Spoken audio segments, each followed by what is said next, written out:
তো কেমন আছো? আশা করছি ভালো আছো। আজকের ক্লাসটি একটু বেশি ইন্টারেস্টিং হতে যাচ্ছে, কারণ আজকে আমরা আমাদের গুগল ডক্সের যে অ্যাকচুয়াল ভিউটা সেটা আমরা অ্যাপস ছাড়া অন্যভাবে দেখব, ব্রাউজারের মাধ্যমে।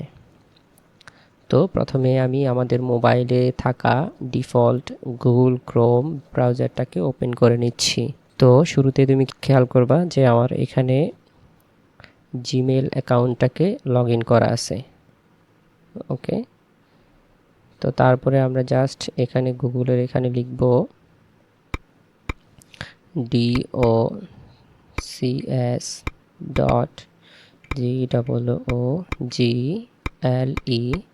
docs.google.com। তারপরে আমরা জাস্ট এটাকে এন্টার করব, তারপরে আমাদের অ্যাপসটা ওপেন হয়ে যাবে। তো এই অপশনটাতে যাওয়ার পরেই আমাদের ইন্টারফেসটা এরকম আসবে। তো ভয় পাওয়ার কিছু নেই, আমরা জাস্ট উপরের ডান পাশের কর্নার থেকে থ্রি ডট থেকে ক্লিক করব। এখানে আমাদের একটু নিচে গেলে আমাদের এখানে অপশনটা দেওয়া আছে যেটা ডেস্কটপ সাইট। তো আমরা জাস্ট এটাকে টিক মার্ক করে দেব। তো আমাদের পেজটা একটু রিলোড হয়ে যাবে এবং আমাদের যেই ক্লাসগুলো সেটাগুলো ওপেন হয়ে যাবে। যে ক্লাসটা ছিল সেটা ওপেন করে নিচ্ছি। তো আমরা এখানে অ্যাকচুয়াল ভিউটা দেখতে পাচ্ছি। যদি আমি এটাকে জাস্ট একটু ওরিয়েন্টেশন করে নিই, আমার ফোনের ইন্টারফেসটাকে যদি চেঞ্জ করে ফেলি, জাস্ট এখান থেকে আমি ফোনটাকে বাঁকা করে ফেললাম, ল্যান্ডস্কেপ করে ফেললাম, তাহলে আমি এখানে সম্পূর্ণ টোটাল ভিউটাকে সুন্দরভাবে দেখতে পাচ্ছি। তো এই হলো আমাদের অ্যাকচুয়াল ভিউটা, যেটা আমরা কম্পিউটারের মাধ্যমে দেখতে পারতাম।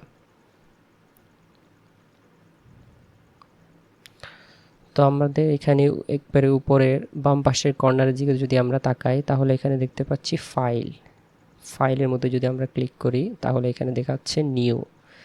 তো নিউ মানে বুঝতে পারছো, আমরা যদি নতুন কোনো ডকুমেন্ট ওপেন করতে চাই তাহলে আমরা সেটা এখান থেকে নতুন ডকুমেন্টকে আমরা নিতে পারবো। ওপেন, আমাদের যদি আগের কোনো ডকুমেন্ট তৈরি করা থাকে সেখান থেকে আমরা একটা ডকুমেন্টটাকে আমরা ওপেন করতে পারবো। তারপর মেক এ কপি, এটা দিয়ে হচ্ছে আমাদের যে বর্তমান ডকুমেন্টটা আছে সেটাকে আমরা এটার একটা কপি করতে পারবো। আর শেয়ারে যদি আমরা ক্লিক করি তাহলে আমরা আমাদের যে ফাইলটা আছে এটা আমরা চাইলে অন্যদের সাথে শেয়ার করতে পারবো। আর ইমেলে যদি ক্লিক করি তাহলে আমরা এখানে এই ফাইলটাকে আমরা ইমেল করে পাঠিয়ে দিতে পারবো। আর যদি ডাউনলোডে ক্লিক করি তাহলে আমরা এটাকে সেম ফাইলটাকে আমরা বিভিন্ন ফরম্যাটে ডাউনলোড করতে পারবো। তো আমাদের এখানে দেখতে পাচ্ছি শুরুতে যদি আমাদের ফরম্যাটটা দেখি, মাইক্রোসফট ওয়ার্ডের জন্য .docx অর্থাৎ ডক্স নামে একটা ফরম্যাট তারা ইউজ করে। এরপরে আমাদের পিডিএফ ডকুমেন্ট, তো যেটা সাহায্যে আমরা মূলত মোবাইলের সাহায্যে আমাদের যে কোনো ডকুমেন্টকে আমরা দেখতে পাই। তো এছাড়া এখানে আরও অনেকগুলো ফরম্যাট আছে, তো আমরা চাইলে যে কোনো ফরম্যাটে আমাদের প্রয়োজন অনুযায়ী আমরা ফরম্যাটিং করে নিতে পারি। তো তারপরে যদি আমরা হচ্ছে এখানে দেখি রিনেম, অর্থাৎ আমার যে ফাইলটা আছে সেটাকে আমি রিনেম করতে পারি মুভ। তারপর হচ্ছে আমি যদি এটাকে ডিলিট করে দিতে চাই তাহলে মুভ টু ট্র্যাশ করে দিতে পারি, হিস্টোরি। তারপর মেক অ্যাভেলেবল অফলাইন, আমরা অফলাইনে কাজ করার জন্য। তারপর এখানে আমাদের ল্যাঙ্গুয়েজটাকে আমরা চেঞ্জ করতে পারি চাইলে, অর্থাৎ আমাদের টোটাল ডকুমেন্টের, অর্থাৎ আমাদের এই যে গুগল ডক্সের যে ফাংশনালিটিগুলো আছে এগুলো যদি আমরা অন্য কোনো ভাষায় দেখতে চাই তাহলে এখান থেকে চেঞ্জ করতে পারি। তো আমরা সাধারণত ইংলিশে রাখবো, কারণ যেহেতু ওদের ভাষা ইংলিশ আর আমাদের সব কিছুর ভাষা ইংলিশ। তারপরে আমরা এখান থেকে যদি ইডিটে ক্লিক করি তাহলে আমরা এখান থেকে দেখতে পাচ্ছি আনডু। আর আনডুর এই অপশনটার যদি আমরা ডান পাশে ক্লিক করি তাহলে এখানে দেখতে পাচ্ছি Ctrl+Z। তো আসলে এখানে তোমার যদি তুমি মোবাইলের সাথে কিবোর্ড ইউজ করো তো তাহলে তুমি Ctrl+Z দিলে এটা কাজ করবে। রিডু, তারপর cut, copy, paste, without formatting paste, তারপর all select, delete, find and replace. তারপর যদি আমরা ভিউতে গেলে আমরা এখানে অনেকগুলো অপশন দেখতে পাচ্ছি। মোড, তো মোডে হচ্ছে আমাদের ওই যে এডিটিং মোড আমরা ওপেন করি, ভিউইং মোড, অনেকগুলো মোড আছে। কমেন্টস, তারপরে কমেন্ট থেকে আমরা কমেন্ট দেখতে পারি। তারপর এখানে অনেকগুলো অপশন আছে, ফুল স্ক্রিন। তো ইনসার্টের এখানে আমরা ইমেজকে ইনসার্ট করতে পারি। এখানে আরও অ্যাডভান্স কিছু জিনিস দেওয়া আছে, সেটা হচ্ছে upload from computer, search web, drive, photos, camera, URL.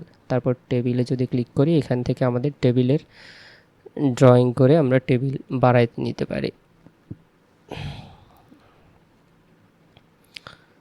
তো আবার যদি আমরা ইনসার্টে ক্লিক করি, এখানে আমরা দেখতে পাচ্ছি building blocks, smart clip, signature. এটার শেষে প্রিমিয়াম লেখা, অর্থাৎ আমরা এখানে ফ্রিতে অনেকগুলো অপশন পেয়ে যাচ্ছি, কিন্তু আরও অ্যাডভান্স যদি অপশন পেতে চাই তাহলে আমাদেরকে এটাকে পারচেজ করতে হবে, কিনতে হবে। লিঙ্ক, ড্রয়িংয়ে যদি আমরা ক্লিক করি, আমরা এখান থেকে ড্রয়িং নিয়ে আসতে পারবো। চার্টের মধ্যে ক্লিক করলে আমরা বার নিয়ে আসতে পারবো, কলাম নিয়ে আসতে পারবো, লাইন, পাই। যদি আমরা একটা লাইন নিয়ে আসি তাহলে আমাদের এখানে এটা চলে আসছে। আসলে আমাদের এটা ভিতরে নেওয়া উচিত হয়নি, আমরা একটু বাহিরে নিই।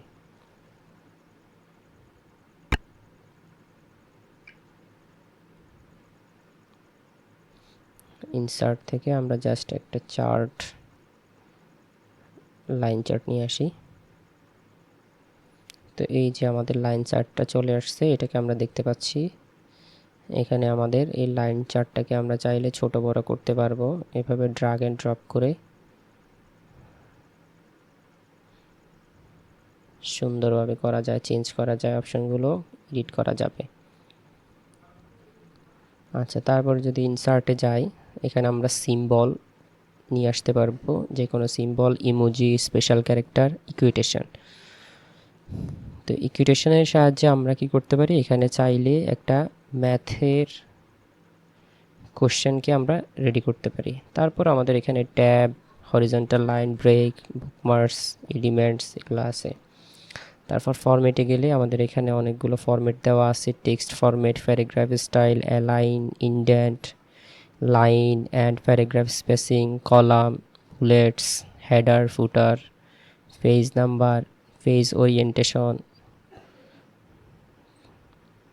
দেখতে পাচ্ছি। যদি টুলসে ক্লিক করি তাহলে এখানে আমরা অনেকগুলো টুলস দেখতে পাচ্ছি, যেগুলোর মধ্যে বেশিরভাগই ফ্রি, শুধুমাত্র একটা হচ্ছে প্রিমিয়াম। তারপর এক্সটেনশনে যদি আমরা ক্লিক করি তাহলে আমরা চাইলে এখান থেকে অনেকগুলো আমরা যে কোনো এক্সটেনশন অ্যাড করতে পারবো। তো যদি হেল্পে ক্লিক করি তাহলে আমাদের এখানে আমরা যদি কোনো হেল্প চাই তাহলে সেটা পারবো। আর এরপরে যদি আমরা দ্বিতীয় ধাপে দেখি তাহলে এখানে সার্চের একটা অপশন আছে, আনডু, রিডো। তারপর এখানে হচ্ছে প্রিন্ট করার অপশন, আমরা যদি প্রিন্ট করতে চাই তাহলে এখানে কিছু ভিউ দেওয়া আছে। তো এটাকে আমরা চাইলে এরকম করে ফেলতে পারি, আবার এখানে ক্লিক করলে এই অপশনটা চলে আসবে। তো এই তো আজকের মতো এটুকুই, ধন্যবাদ।